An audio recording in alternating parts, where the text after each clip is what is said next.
Bonjour Julien, bonjour Stéphanie. Merci à vous de nous accueillir dans votre boutique. Donc, je suis Margot Perret. Mon travail aujourd'hui, c'est de pouvoir discuter un petit peu avec vous de votre métier, de votre passion, donc, qui est le verre. Est-ce que vous pouvez vous présenter un petit peu ?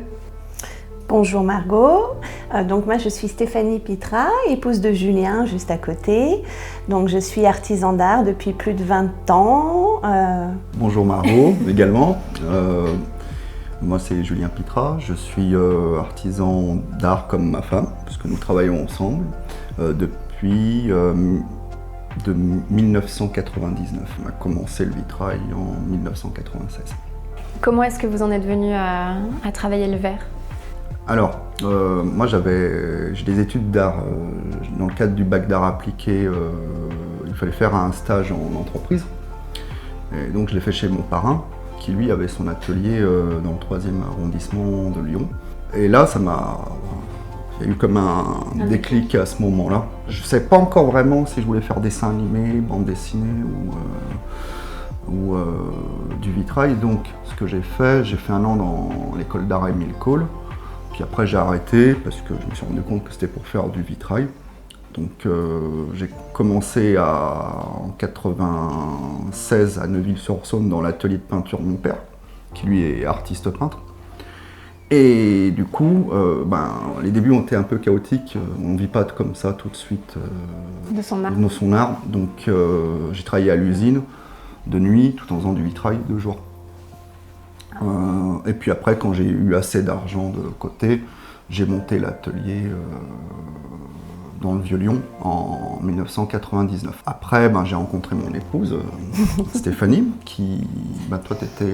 Alors moi, j'étais étudiante en art appliqué à l'école du petit collège d'abord de la ville de Lyon, puis après l'école d'art appliqué de la ville de Lyon aussi. Ouais.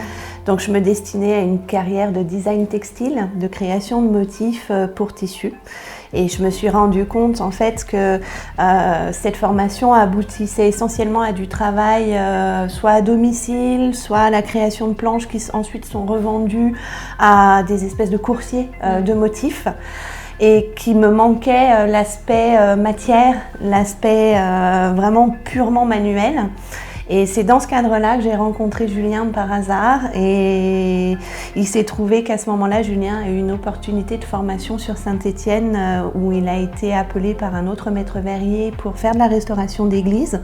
Et donc c'est à cette occasion-là qu'il a vraiment été formé sur la restauration. Donc j'ai tenu l'atelier pendant ce temps-là. Il y a eu des petites commandes qui sont tombées, donc j'ai réalisé mon premier vitrail qui est toujours exposé dans le Vieux-Lyon. Et ça m'a plu tout de suite. Et donc, du coup, on s'est monté, on a créé l'entité en tant qu'artisan et plus artiste-auteur, parce que quand j'ai connu Julien, il était artiste-auteur. Donc, ce qui limitait vraiment aussi le champ des possibilités. Et voilà, et ça, c'était il y a plus de 20 ans. Et on est toujours là et on a beaucoup de projets encore. Est-ce que vous pouvez expliquer le terme de artiste-auteur ? Alors, artiste-auteur, en gros, il ne faut pas qu'il y ait de fonction sur ce qu'on fabrique. Il faut que c'est purement de l'art. D'accord. Donc une sculpture, un tableau. Voilà, donc ça limite la production.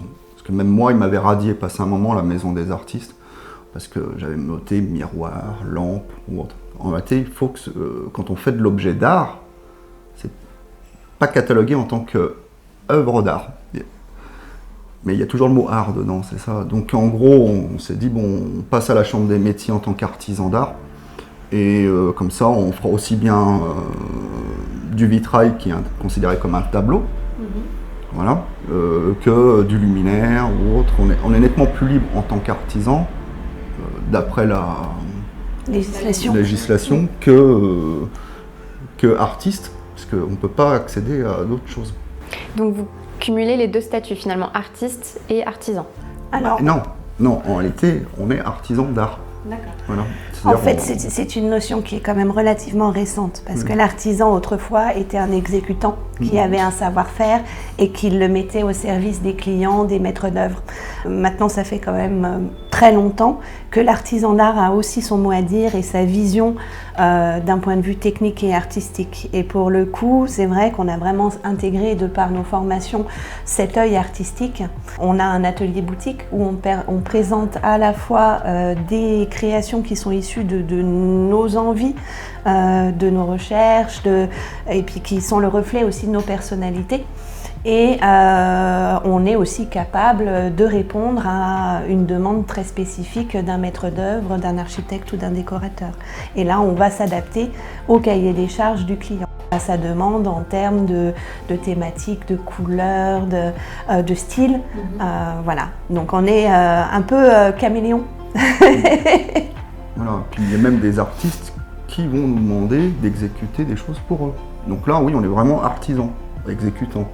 Après, on a des clients qui viennent nous voir, qui nous disent « moi, j'aimerais bien un vitrail pour ma salle de bain ». Donc là, on va faire le dessin, donc à la rigueur, la partie que l'artiste ferait, et on fait l'exécution. Et après, la vente, etc. Donc on maîtrise toute la chaîne complète de la réalisation. Parce que c'est vrai qu'après, il existe aujourd'hui des machines qui coûtent très cher et qui permettent de faire des découpes absolument ahurissantes. Ceci dit, on s'éloigne vraiment en fait de la technique de base du vitrail, parce que l'idée quand même de ce métier et de ce savoir-faire, ce sont des savoir-faire manuels qui sont issus du Moyen-Âge. Donc même avec la fée électricité, avec les moyens modernes, on doit pouvoir réaliser des coupes comme le faisaient nos anciens. Donc c'est vrai qu'on a, nous, cette démarche-là, d'être assisté le moins possible par la machinerie moderne, même nos dessins. Alors, on s'est mis à Internet, hein, on fait des efforts. Néanmoins, pour nous, c'est très important d'avoir un papier, un crayon, de proposer, j'allais dire, un croquis, un plan à l'échelle 1/5e, 1/10e, réalisé à la main. Après, on regarde les échantillons sur table lumineuse, on en discute, on échange avec le client. Mais cette phase dessin, on ne souhaite pas, c'est même une envie, parce qu'on en est capable, Photoshop je connais bien, mais on n'a pas envie en fait de présenter un écran à un client. Pour nous, le vitrail, il y a aussi une âme. Il y a l'intelligence de la main de celui qui va concevoir le dessin et le projet. Et puis le dessiner, c'est aussi déjà l'enregistrer. Quand on voit comment, en disant une courbe ou autre, il y a un petit souci quand on la dessine nous, on sait qu'après, il va y avoir un problème après. Dans la réalisation de A à Z. La machine, vous la rentrez, elle va vous couper le verre d'une manière. Il y a des coupes, ce qu'on va dire en zigzag, comme ça. Et si on a une autre pièce recoupée pareil de l'autre côté, la machine va la couper, on va pouvoir le monter et on va me poser le vitrail. Bon, la terre bouge. Et tôt ou tard, ça pètera. Paf, ça va fondre au point de... Parce que le verre n'est pas conçu pour être coupé de telle ou telle manière manuellement. Alors quand on parle dans le temps, on ne parle pas à 10 ans, hein. On parle dans une cinquantaine, centaine d'années, ça pètera automatiquement. Vibrations, choses comme ça. Vous êtes installé ici à Lyon, qui est on va dire une capitale artistique assez importante en France. Est-ce que vous pouvez nous raconter un tout petit peu l'histoire du verre à Lyon peut-être ? Oui, alors c'est vrai que quand on travaille le vitrail, on travaille donc la restauration, l'ancien, et quand on intervient sur l'ancien, on a à cœur de savoir ce sur quoi on travaille. Donc pour le coup, j'ai eu l'occasion de faire un certain nombre de recherches, et il se trouve que l'histoire du verre est très ancienne à Lyon. Donc déjà à l'époque gallo-romaine, la ville de Lyon, Luc Dunhomme, était apparemment une plaque tournante de fabrication de dalles de verre pour toute la Gaule. Et ces dalles de verre servaient après à réaliser des petits récipients. Et en fait, pour fabriquer le verre, qu'est-ce qu'il faut ? Il faut du sable, il faut de l'eau et il faut des forêts pour faire cuire tout ça, pour chauffer. Et c'est vrai qu'on a à Lyon des fleuves, on a des forêts. Il y a eu, de par la volonté de certains maîtres verriers, énormément d'ateliers verriers sur la région, avec une très très grande concentration aujourd'hui.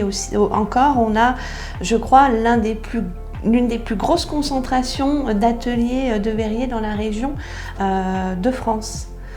Et c'est vraiment un savoir-faire, même déjà au 19e siècle, dans les années 1800-1850, on avait au moins, je crois qu'on en avait plus de 18 ateliers dans dans un très petit périmètre. On avait aussi des ateliers de perles de verre qui étaient présentes sur les quais du Rhône. Tout à fait. Alors c'est pas exactement le même travail que les vitraux, mais il y a quand même la notion Du travail de la matière, travail, transformation, et c'est vrai que pour le coup, c'est une histoire très ancienne. Puis on a quand même eu aussi des très beaux maîtres verriers, comme Lucien Bégulle, entre autres, et puis un pan de patrimoine qu'on est en train de redécouvrir, parce qu'on ne connaît pas encore vraiment tous les créateurs lyonnais.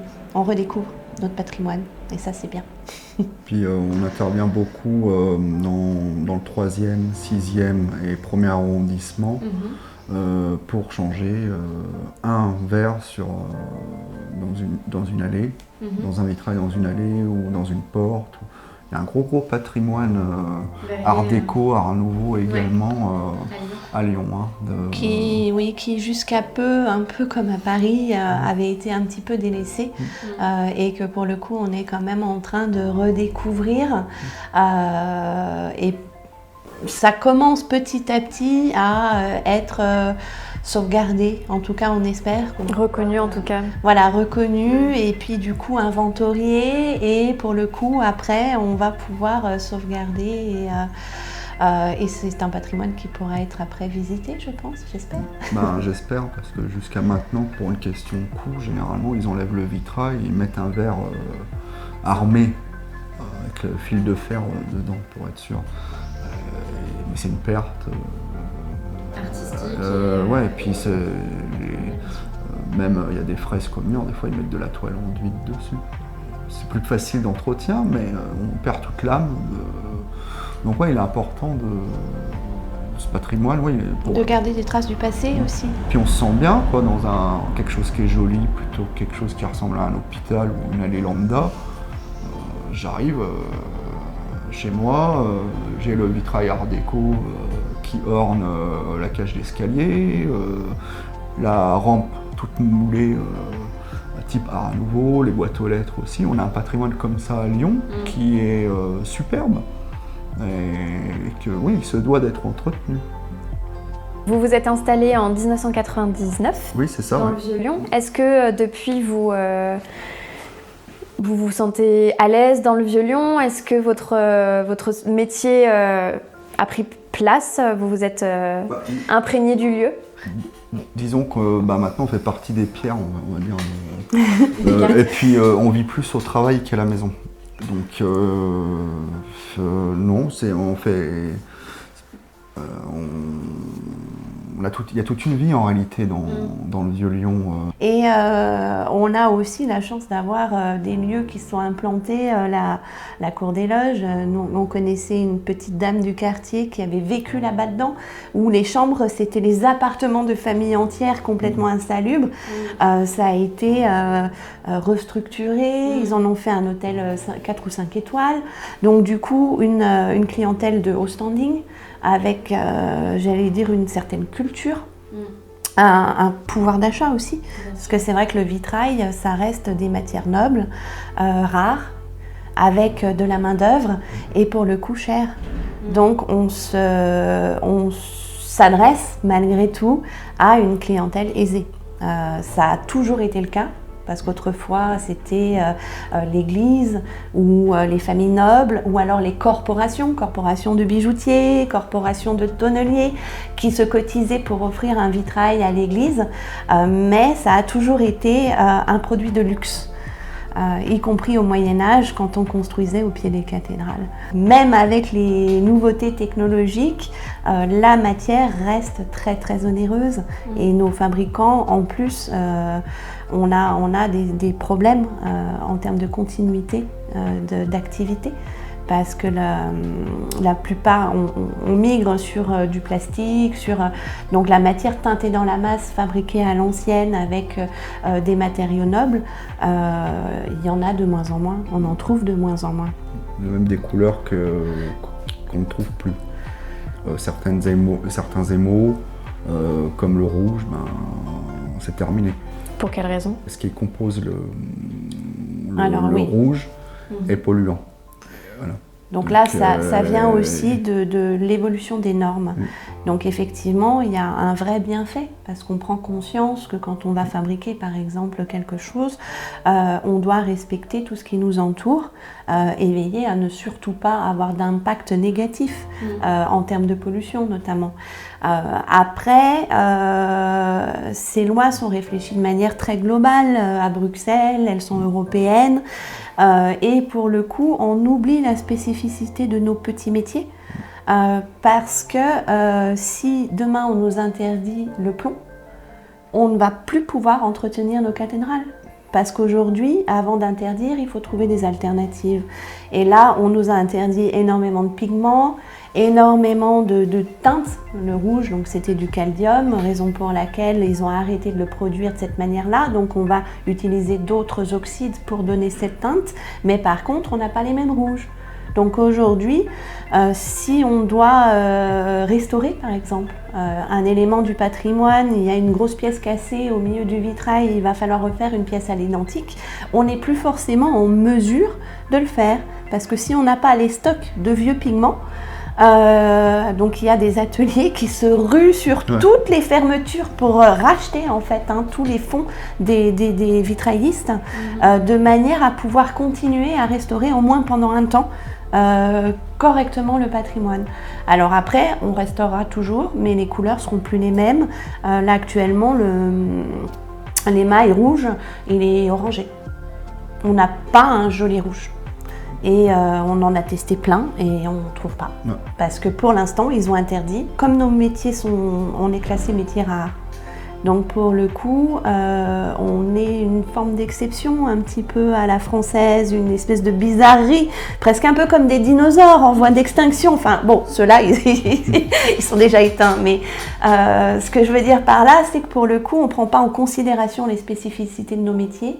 On interdit, les choses disparaissent. Et on prend conscience trop tard du fait qu'on ne va pas pouvoir continuer à entretenir, parce que l'interdiction est déjà là. Et on n'a pas d'alternative. Donc après, on cherche à s'adapter en permanence en fait, pour essayer de faire en sorte malgré tout que le métier puisse être défendu, puisse survivre. Et puis pour qu'on puisse encore dans 100 ans réparer nos cathédrales et nos églises et continuer, parce qu'un vitrail il traverse les siècles, on va le démonter, on va le nettoyer, on change les plombs, on remonte à l'identique, s'il y a des pièces vraiment manquantes, on les remplace. Et puis dans 150 ans, le futur vitrailliste, le futur artisan reprendra le travail de l'artisan ou notre travail. Et le cycle va pouvoir durer là, les vitraux les plus anciens datent des années du XIIe siècle à peu près. Donc vous parliez de la technique du plomb justement. Quelles sont vos techniques à vous? On travaille plusieurs techniques. La technique traditionnelle, donc au plomb, ce que la plupart des ateliers en France font parce qu'ils sont vraiment spécialisés que dans la restauration de vitraux ou création et réalisation de vitraux pour fenêtres. Donc là, le rail, c'est des rails de plomb qui permettent d'assembler de morceaux de verre profilés en hache. Voilà. Après, on travaille cette technique-là. On travaille la technique au cuivre, donc Tiffany, qui est arrivée beaucoup plus tard. Dans le vitrail, en fait, c'est une technique qui a été inventée par Louis Comfort Tiffany, un Américain riche, fils d'industriel de l'époque. Il connaissait les cathédrales françaises, il a voyagé chez nous, il aimait beaucoup le verre, mais il trouvait que les couleurs étaient trop sombres, trop chères. Donc il est rentré chez lui et il a littéralement payé une armada de chercheurs, de souffleurs de verre pour trouver des nouveaux process de fabrication. Et ça, c'était à l'époque de la révolution industrielle, de la Tour Eiffel, de l'exposition universelle, donc dans les années 1900 à peu près. Il a inventé un procédé qui permet en fait de réutiliser toutes les petites chutes de verre. Ça, c'était l'idée d'une de ses chefs d'atelier. En collant un ruban de cuivre autour des pièces de verre et elles sont après assemblées à la soudure à l'étain. Donc c'est une méthode qui est pas reconnue dans l'apprentissage en France parce que le CAP est vraiment uniquement centré sur l'apprentissage au plomb pour le travail de restauration du patrimoine entre autres, puisque c'est la seule méthode française traditionnelle. Néanmoins, on en parlait tout à l'heure par rapport aux normes. Les normes étant ce qu'elles sont et elles évoluent à une telle vitesse qu'aujourd'hui le plomb devient une réelle problématique dans notre travail. Pas tant parce qu'on peut de manière très intelligente arriver à créer sans se, contaminer ni contaminer son environnement. On a des protocoles, on les respecte. Cependant, on risque à très court terme de se voir notifier des interdits pour des questions environnementales, entre autres. Donc on a chez nous essayé vraiment d'intégrer cette notion pour pouvoir proposer des créations peut-être un peu hybrides, mais qui nous permettraient de pouvoir, le cas échéant, continuer à créer, continuer à proposer du vitrail, tout en utilisant une technique qui effectivement n'est pas la technique française traditionnelle. Et c'est vrai que pour le coup, on a réussi, parce qu'on a fait beaucoup de recherches avec notre fabricant d'étain, entre autres, avec des questions de température, parce que quand on enlève l'étain plomb, qu'on passe à de l'étain pur, les températures de fusion ne sont pas les mêmes, c'est très compliqué à travailler, les outils vont plus. Donc on a trouvé des process qui nous permettent aujourd'hui de proposer des luminaires, des vitraux en 100% sans plomb, avec bien sûr la technique américaine au cuivre. Donc ça nous permet de proposer un petit peu tout ce panel-là et aussi peut-être d'anticiper toutes les difficultés que vont avoir nos ateliers à survivre aux nouvelles normes. Puis alors, après, il y a le travail sur le verre en tant que tel qu'on fait, donc la technique de fusing. Donc là, on travaille exclusivement avec du verre Murano parce que déjà, les fabricants par nos voisins, il n'a pas traversé, il ne vient pas des États-Unis ou autre, parce que tous les verres ne sont pas compatibles entre eux. Donc là, on rentre dans une question de chimie. Donc, voilà. Et donc on peut faire du vitrail aussi sans montage métallique, quel qu'il soit, en mélangeant les verres entre eux au four. On peut les déformer, ce qu'on appelle du thermoformage. Donc c'est ce qu'on fait avec, on a développé un petit peu la vaisselle, mais on a beaucoup développé le luminaire là-dessus, sur cette technique-là, puis même avec les autres avec la technique au cuivre aussi. Et puis après, il y a tout ce qui est grisaille, émaux, donc peinture sur verre, où là on va peindre avec des oxydes métalliques, cuire le verre pour fixer la peinture dessus. Donc en réalité, c'est un métier qui demande. Et après, il y a la notion de chantier. Donc alors là, c'est vraiment artisan. Faire un scellement au mortier, installer un échafaudage. C'est encore un autre travail si on réfléchit bien. Quand on doit faire un vitrail pour une fenêtre, pour une porte, il faut faire un peu de menuiserie. Vous touchez à tout. On est complet.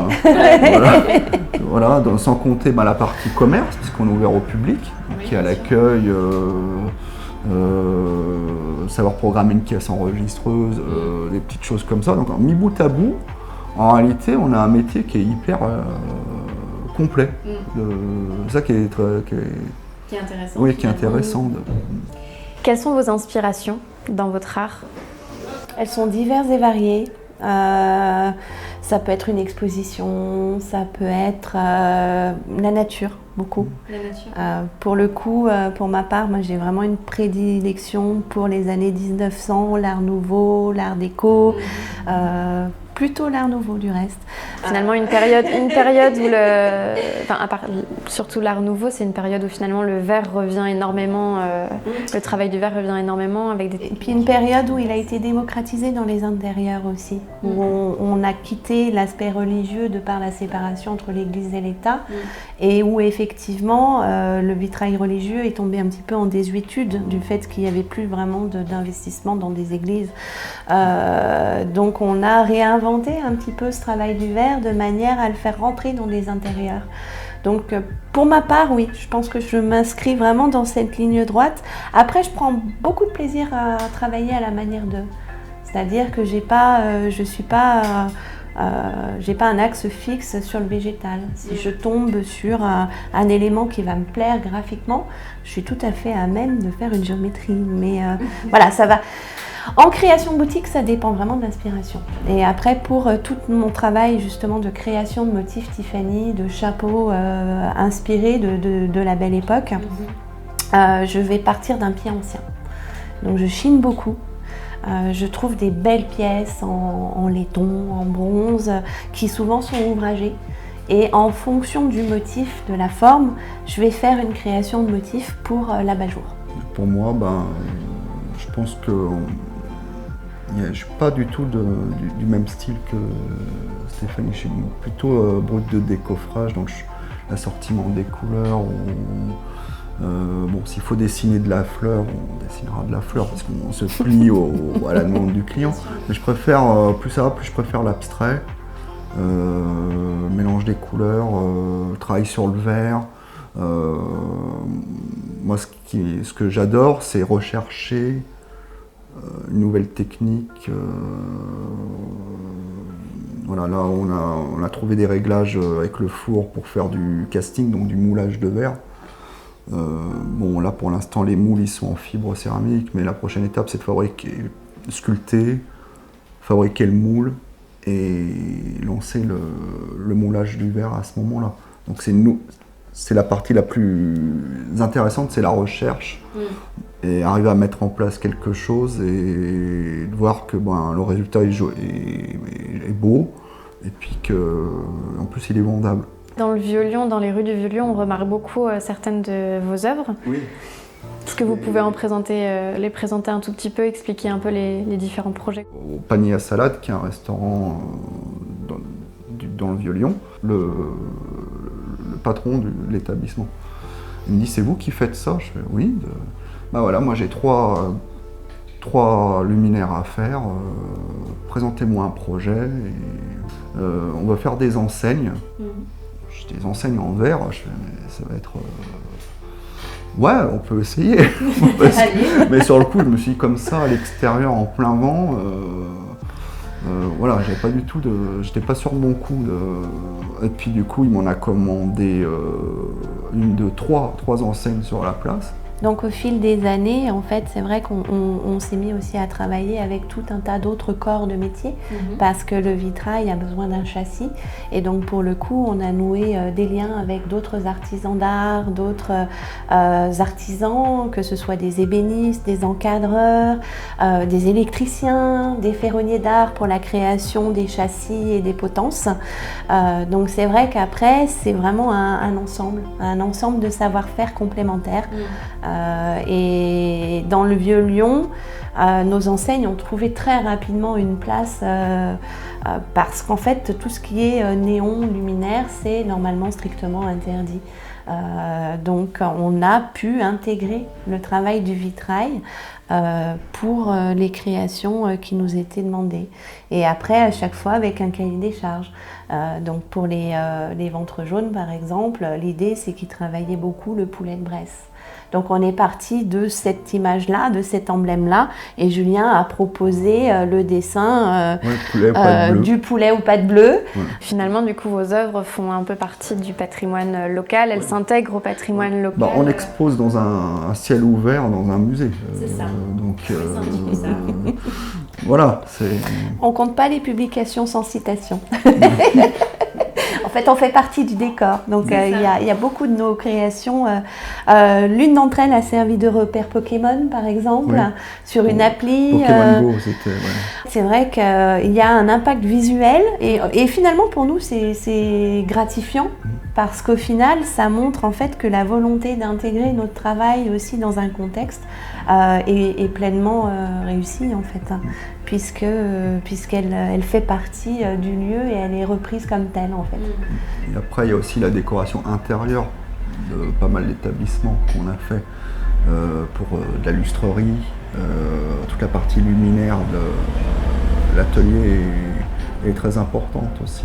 Toujours cette recherche d'équilibre entre savoir-faire, histoire, modernité, envie d'être aussi le reflet de notre époque, d'intégrer les technologies de notre époque aussi, tout en respectant les règles de manière à pérenniser l'activité. Finalement, du coup, vous avez un travail qui est très varié, qui touche un petit peu à plein de domaines, des inspirations très différentes, puisque chacun, vous n'avez pas exactement les mêmes goûts, on va dire, ou en tout cas pas les mêmes inspirations. Et vous touchez aussi bien à de la restauration, donc à de l'ancien, qu'à du neuf, en créant vos œuvres actuelles. Vous vous imprégnez en plus dans le quartier dans lequel vous êtes installé et dans lequel vous avez vécu depuis un moment. Comment est-ce que vous pourriez expliquer que l'art du verre, c'est un art et pas juste un travail manuel, etc. C'est l'amour qu'on peut donner au travail. Ça se ressent. On ne peut pas de toute façon faire un métier comme le nôtre si on n'est pas passionné du simple fait que déjà avant d'en vivre, voilà. Non, puis on a quand même la chance d'avoir une formation artistique et malgré tout la composition d'une image, parce qu'en fait le vitrail c'est une image, on raconte au travers d'un vitrail quelque chose. Donc toutes les règles de couleur, de composition, c'est une formation dont on dispose. Et je pense qu'il y a de ça aussi. On peut apprendre le vitrail sans problème, mais si on ne sait pas dessiner, à moins d'imprimer et puis de prendre du copier-coller sur ordinateur, vous n'allez pas être à même de proposer une création à un client. Donc là, vous pouvez être exécutant, vous pouvez, démonter, nettoyer, remonter, poser le vitrail, mais vous ne serez pas à même de repeindre une feuille d'acanthe. Vous n'allez pas pouvoir intervenir pour essayer de retrouver le geste du verrier qui avait peint le visage, qui s'est effacé. Donc vous allez être obligé de refaire une pièce à l'identique qui va être superposée. En essayant de retrouver l'esprit général pour ne pas défigurer l'œuvre d'origine. Bon, écoutez, merci beaucoup en tout cas de nous avoir accueillis ici, dans votre boutique. Merci à vous. Merci à vous. Pour le son, on voit que le quartier du Vieux-Lyon est toujours très animé. Oui. Donc on entendra un petit peu les sons des camions. C'est un quartier. Les gens qui disent que c'est qu'un quartier à touristes, c'est fou. Il y a des gens qui vivent ici, il y a des HLM, il y a plein de choses. C'est pas juste un décor. Ouais. C'est un quartier. Voilà. Merci beaucoup en tout cas. Merci à vous. Merci.